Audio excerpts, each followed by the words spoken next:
Que veut-elle dire l'expression en espagnol comerse el coco?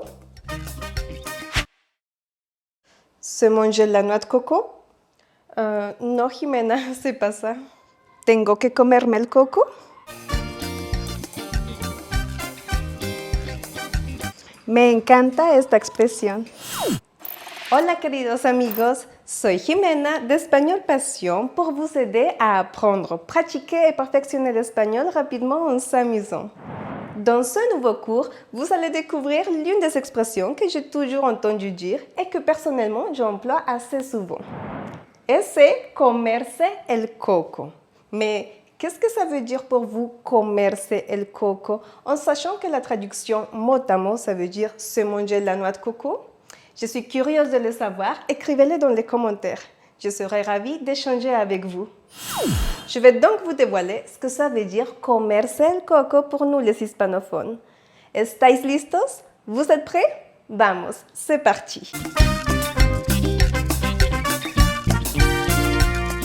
Premièrement, sachez que el coco, ça veut dire la noix de coco en français. Et el coco, c'est masculin en espagnol.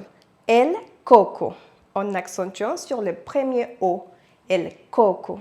Ensuite, c'est important de savoir que comer, ça veut dire manger en français. Mais dans l'expression comerse el coco, on emploie le verbe pronominal comerse, se manger, car ici, l'action retombe sur la personne qui exerce l'action. Ainsi, l'expression comerse el coco, ce serait l'équivalent en français de se prendre la tête, de se prendre les choux. Donc, c'est une expression familière, mais en aucun cas vulgaire. Alors, ne traduisez pas l'expression comerse el coco comme se manger la noix de coco. Ça n'a pas de sens. En effet, el coco, la noix de coco, c'est une métaphore de la cabeza, la tête. Si vous utilisez cette expression assez courante dans le monde hispanique, c'est pour dire que vous pensez tout le temps à quelque chose, à un problème, à quelque chose qui vous inquiète. Ça veut dire une prise de tête. Voyons ensemble quelques exemples.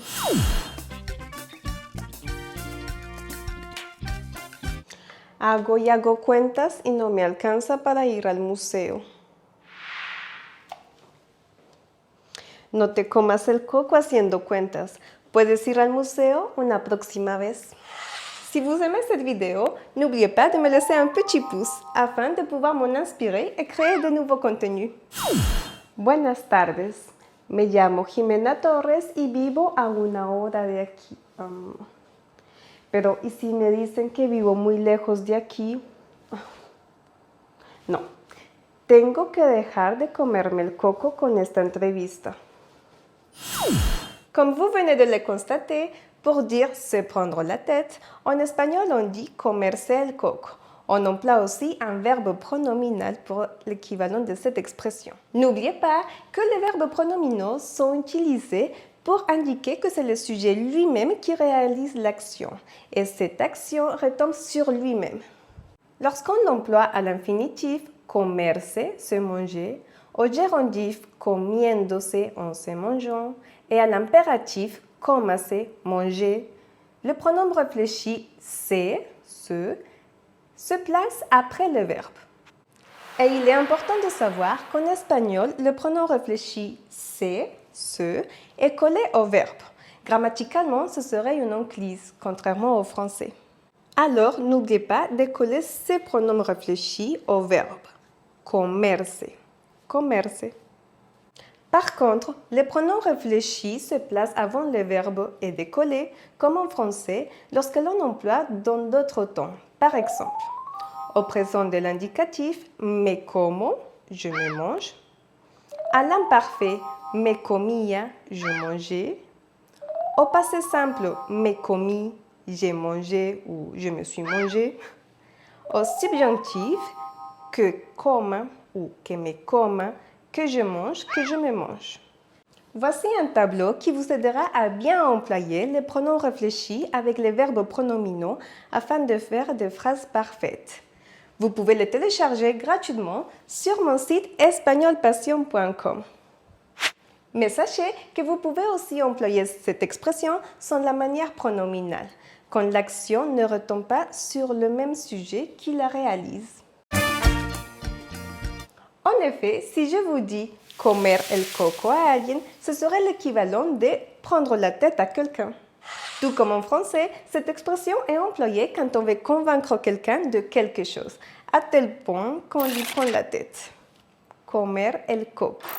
Alors, rappelez-vous, cette expression est une expression informelle. Ça veut dire que vous allez l'exprimer avec vos amis, votre famille, mais en aucun cas avec des inconnus dans une situation formelle. D'ailleurs, si vous voulez utiliser une expression dans le même sens de se prendre la tête, mais dans un contexte formel, vous aurez l'équivalent de darle vueltas a la cabeza. Darle vueltas a la cabeza. Faire du tour à la tête. Alors, rappelez-vous, se prendre la tête, se prendre les choux, comerse el coco, dans une situation informelle. Par contre, darle vueltas a la cabeza, ce serait dans le sens de se prendre la tête, mais dans une situation formelle. À savoir que dans le monde hispanique, les gens emploient aussi d'autres expressions familières pour dire se prendre la tête, comerse el coco.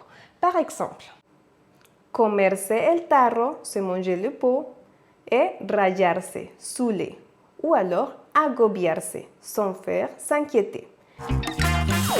Et pour finir ce cours d'expression familière et très courante en espagnol, récapitulons.